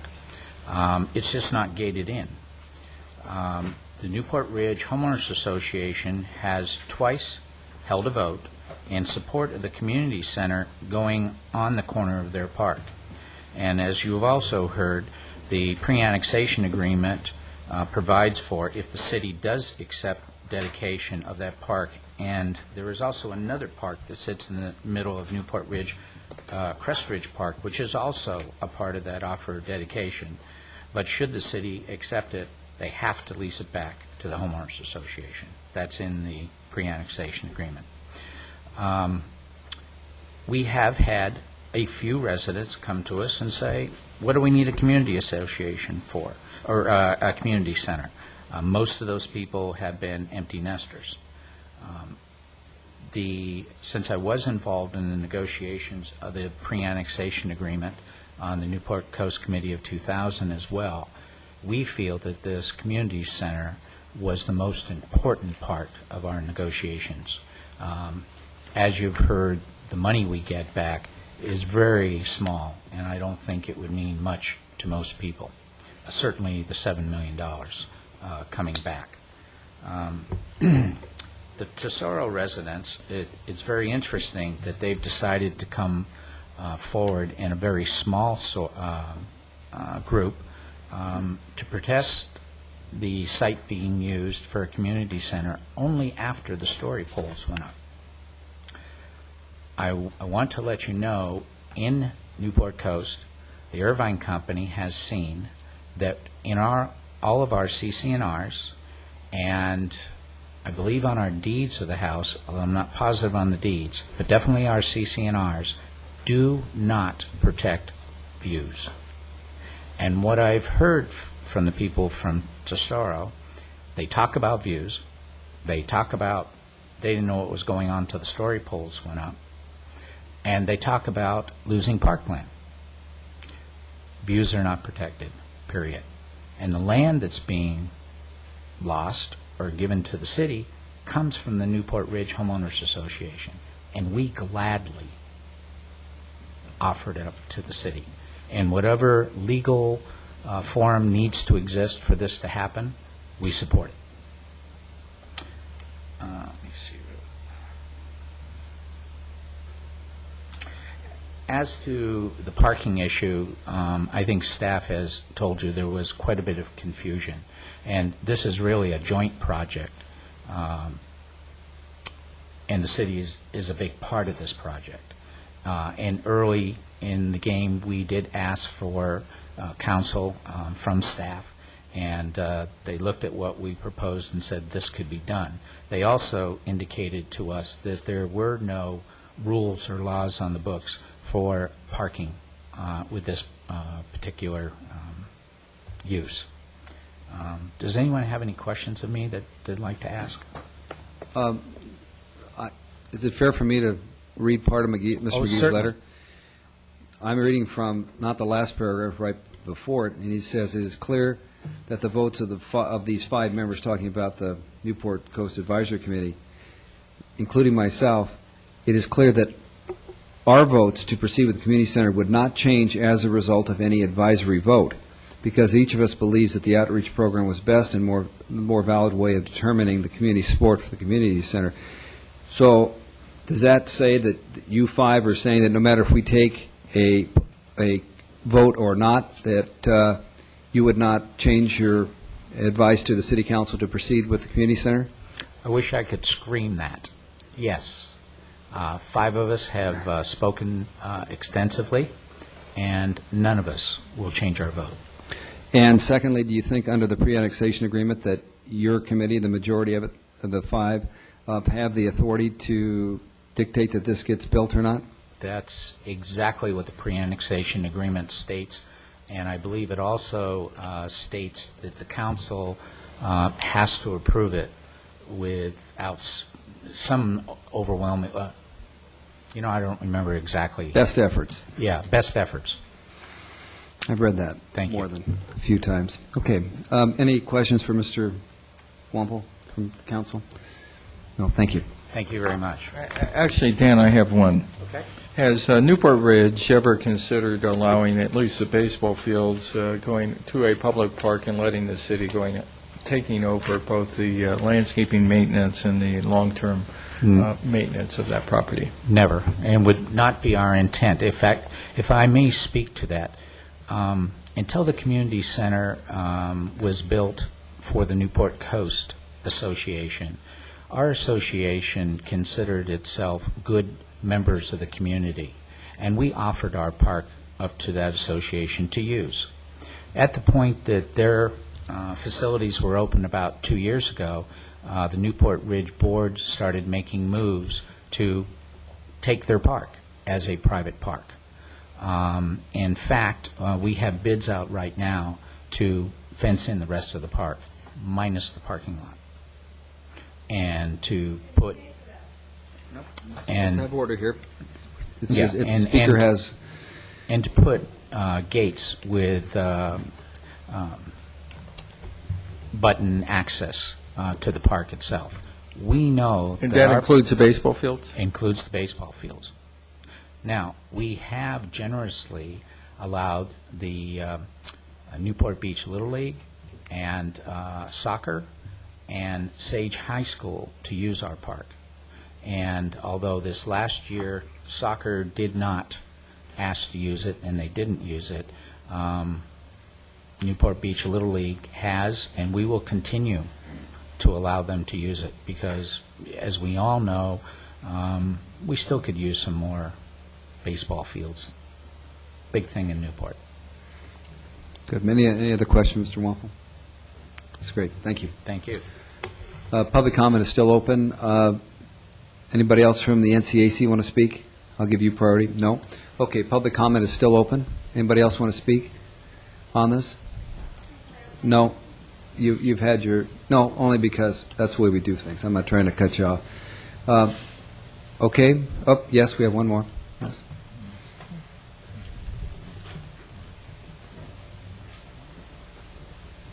Thank you. My name is Darla Yancey, and I wanted to just speak to you and let you know that it's... And what part of Newport Coast? I live in Newport Coast. I've lived in Newport Coast and Newport Ridge since 1994. I was one of the first people to move in. I wanted to speak and just clarify that it's not just residents in Tesoro that are concerned, and it's everybody that I've spoken to is concerned about the community center. And yes, it was those story polls that got everybody's attention. And I would just agree with what other people have said today, that information may have been disseminated, but not that effectively. If you didn't shop at pavilions and you didn't see I've never once seen the proposal.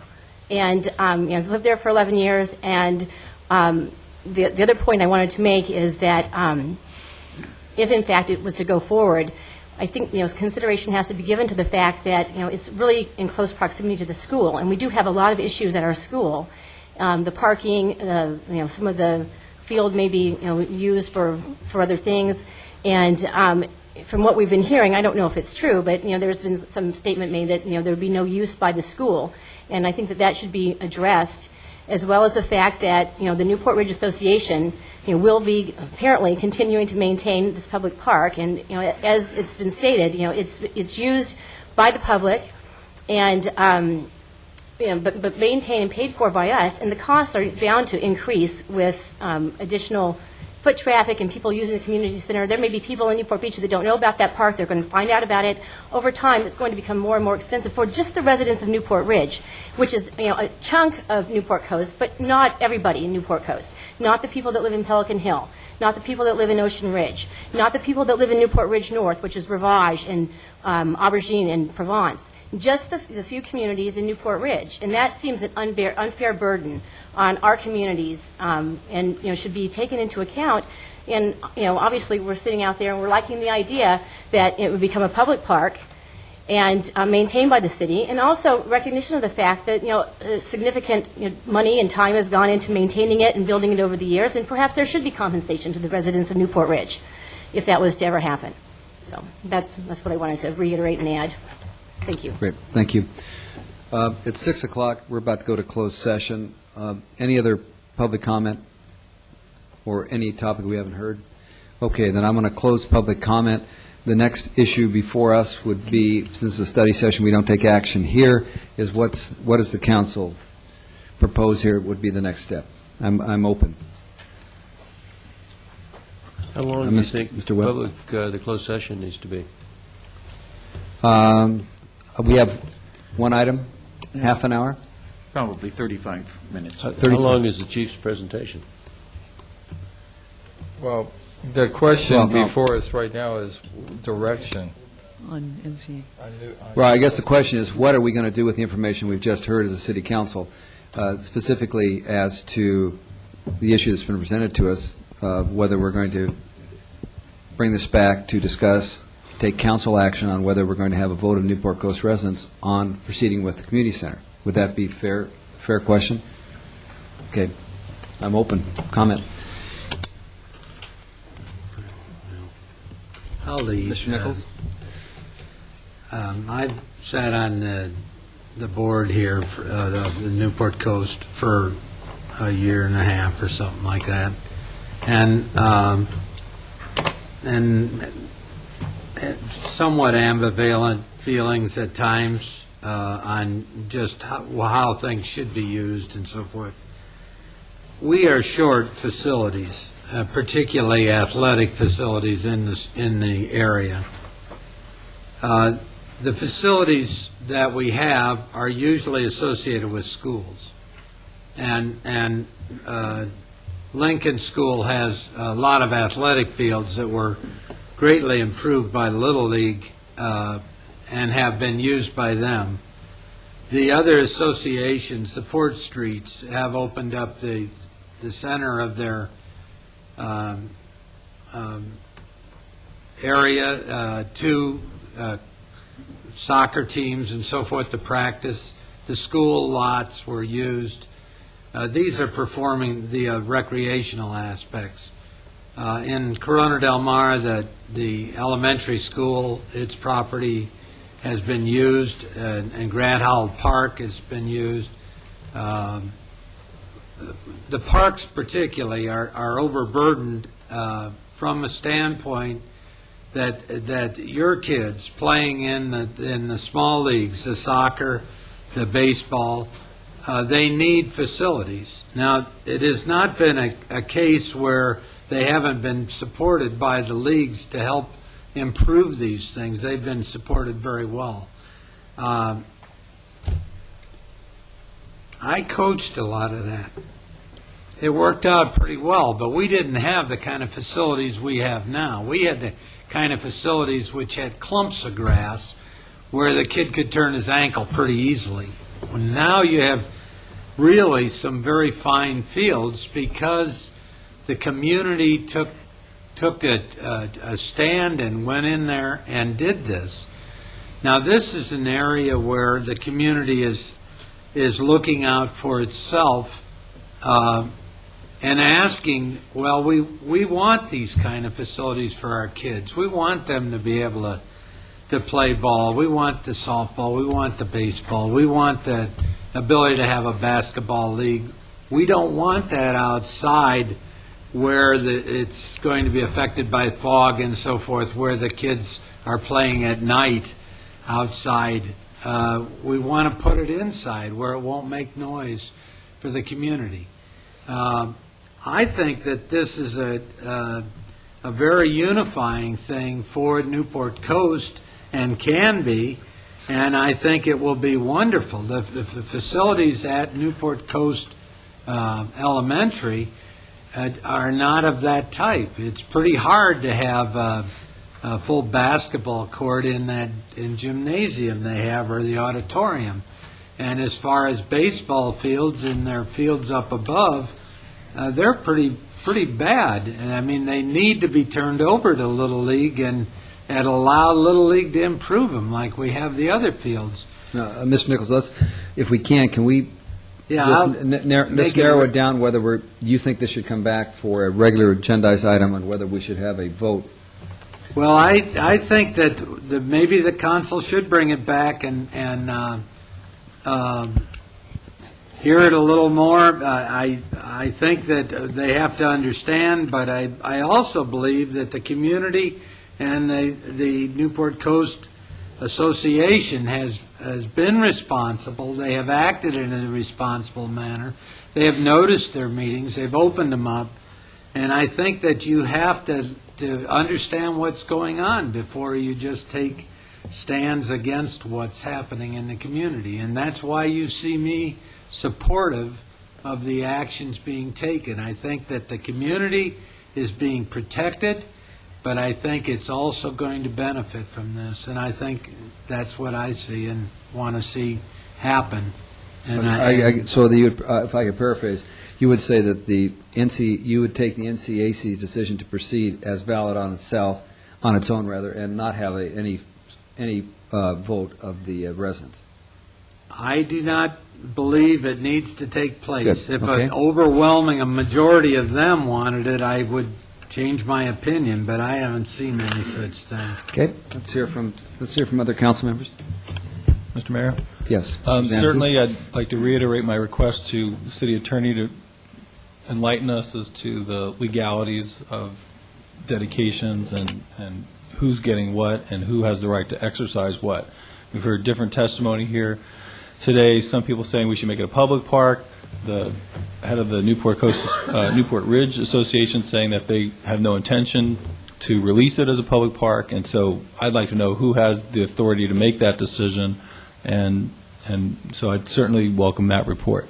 As far as a vote, I think I said it the night that we decided to go forward with the community association,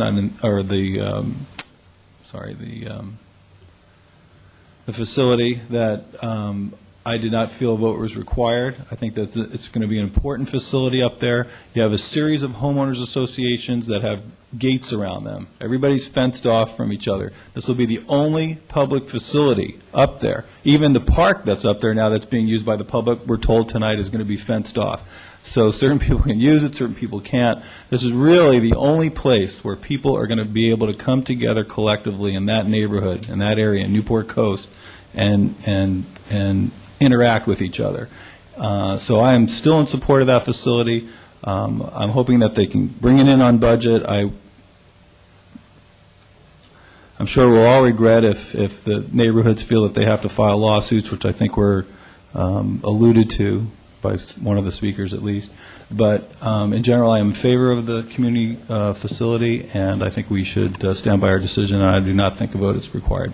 Okay. And I would not direct staff to move in that direction. Okay, that's 2 no's. Mr. Webb? I feel that as part of the annexation agreement and the annexation negotiations, that the community center has always been there. And I feel that the planning process has been out there.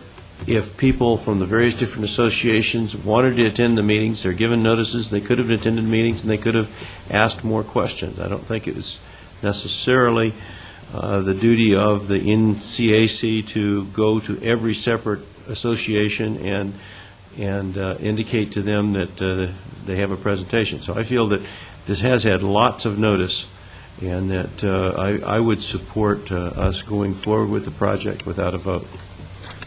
Okay. Councilman Daigle? Gosh, those story polls bring them out every time. More than coffee and donuts, I suppose. What the residents seem to be expressing here, and what I've heard in emails, is that they've had a lot of frustration dealing with NCAC, and certainly I want their experience with our government to be different, and I believe that this project doesn't have community support, and I think the opposition that we're seeing is the tip of a real groundswell, and that concerns me. So I think before we move so quickly, it might be prudent to kind of pause a little bit and maybe gather some more community reaction at a fully agendized council hearing. That would be my thoughts. And I also look forward to a full report from the city attorney as to the lay of the land and all the annexations and so on. I don't understand it myself. Thank you. Good. Mr. Selich? Oh, I would support the previous council position of not having a vote. It seems to me that this has been in the pre-annexation agreement from the very beginning, and I'm not sure how you'd go about doing a vote and having it be effective anyway. And in the end, it seems that the NCAC is going to have the final say no matter what, and they certainly expressed their opinion on it today, so I don't see where a vote would do us any good. Okay. Mr. Ridgway? You don't have to speak if you don't want to. Yeah, I know I'm being silent. I think there's... That's a rare instance. We We need your guidance. Indeed it is. I think, unfortunately, we were handed a letter from Mr. McGee somewhat late in the process here. It is 6 pages long, 3 pages of narrative, but then 3 pages of how the process has evolved over a period of time. It is a little incomprehensible to me that these people in Tesoro didn't know there was a community center there. We have, as to the best of our ability, the city, we've agendized it. I know your committee has agendized it over and over and over again. Indeed, the story polls are coming out. I'm more impressed by what's not being said, but it's being said in between the lines, and that is there seems to be a personality conflict clearly with the Newport Coast Committee, Advisory Committee, and Tesoro. And to that end, I can't cure that. I just can't. And despite the Tesoro people and the people here today seeing that there is a groundswell of opposition, I've never heard it before other than the one incident where the community had 50-50. That was about the only time where we had that indication that there was that type of opposition. Every other outreach, and there have been, let me do this. I really don't want to relive this thing. I guess that's what you're hearing from me. They went to Pavilion Center, they went to the Steinbrenner, sat at tables, Jack Butefish sat at tables, Al Willinger sat at tables, they have dates, Dan Wempel did, Pierre Swan, Jerry Ross, they all have dates, times, how many people they met. Newport Coast Adventure Run did it, Newport Coast Carnival, town hall meetings, HOA votes. It seems to me it's been, and here we are at the 12th hour and saying we need a vote. Well, I think the time for that groundswell was probably a year, if not 2 years ago. I personally don't want to relive this, and I do support what Mr. Nichols said and Mr. Rosansky. We do have a need up here. But I'll repeat one other thing. I am chagrined, I am troubled, as Mrs. Snyder was, with the Newport Ridge Association wanting to close off the baseball fields to a community asset. I am very troubled by that. It's very elitist. And I said that during the meetings when I met with these people. I will say it publicly here again. How dare you cut off those baseball fields? Those baseball fields are being used by the public now. They're being used, as you said, by Sage Hill, Newport Harbor Baseball. And there are a lot of people up there now. I think you're causing an undue burden and hardship in your own Newport Ridge Association. For what gain? I think the city is very capable of taking care of that park. We agreed, or certainly I agreed then, that we would be happy to take over those and make them a public asset. I'm troubled. That one I'm troubled by. But for a vote, no. I don't support a vote. But I certainly wish somebody had a conscience up there and would reevaluate closing that off or making those private and putting a fence around it and a gate with keys. I'm not elitist. I'm a lot of things, but that I'm not. So, having said that, that's my only concern. But I don't want to bring this back for a vote. I don't want to relive it. Okay, I'm the last guy to speak. Don't need to. It's 5-1. Don't bring it back for any further action. And I think that's the opinion of the council. If I've misstated that, tell me. I think I've tallied it up. So that's what happens at a study session. As I understand, the council will take no further action on this, and that's that. Anything else, City Clerk or staff, I should be doing here? Okay, good. All right, the question before us is, it's 6:15. What's the council's pleasure? No. Chief Riley wants more time. He wants to do it at a different time. So we'll have you back at the next study session. And this is the man who can talk really fast, and if he can't do it in 15 minutes... Okay, good. All right. City Attorney, do you want to explain what we're doing next? We're going to close the study session. Oh, excuse me. We have public comment on anything. Non-agenda items. I mean, which is... But within our subject jurisdiction. Hi, my name is Dolores Otting. I live in Newport Beach, and I need some clarification because I'm extremely confused today. And one of the things I'm confused about is I serve on a committee. It's called the Environmental Quality Affairs Committee. Earlier this evening, we heard a few minutes ago from somebody on the Newport Coast Advisory Committee stating that their word was the end-all to all things. I sit on EQUAC. Our word is not the end-all to anything. Everything that we do needs to come before you. I do know that the Economic Development Committee and that the Planning Commission vote, okay? So there is a difference between commissions and committees, and I think for the people here in the audience today and for the people that are watching and for the fact that this is our first publicly televised meeting in a long time of the study session, and we also have video streaming occurring right at this very moment also, I think people need to understand what the difference is between a committee and a commission, and I think the people that serve on these committees and commissions need to understand what the difference is. And Leslie, God bless you, Councilwoman Daigle. Thank you very much for your stand today. Mr. Mayor? Yes, Mr. Ridgway.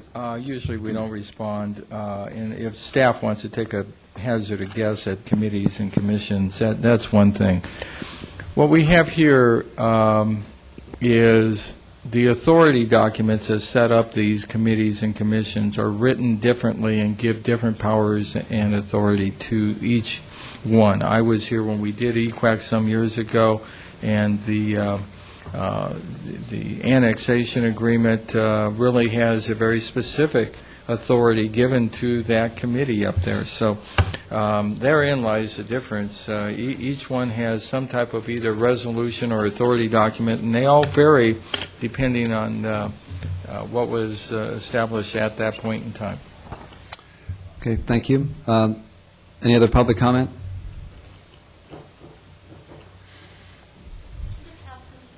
Clarification. Jim McGee wrote the pre-annexation agreement, correct? And he is also the head of the NCAC. This is not on non-agenda items. Well, That there was seems an to be a agenda. conflict of interest here, because whatever he says, he wrote the rules, and whatever he says seems to be what they're able to do. The PAA states if the community deems the center desirable. And the community keeps saying, we don't deem it desirable. and we're being ignored, and that's just what I wanted to clarify. The community has spoken in 4 days. We are trying to speak. The community does not deem the center desirable according to the PAA, and we're being ignored through every step of the way. And that's all I need to say. Thank you. Thank you. Any other public comment? Okay, we'll close public comment. City Clerk, we adjourn close the study session. City Attorney, do you want to advise the public what we're doing next? This is to give direction to our real estate negotiations regarding Sunset Ridge Park, which is the old Caltrans West property. All right, we're going to closed session, and we'll reconvene at 7 o'clock for the regular meeting. Thank you.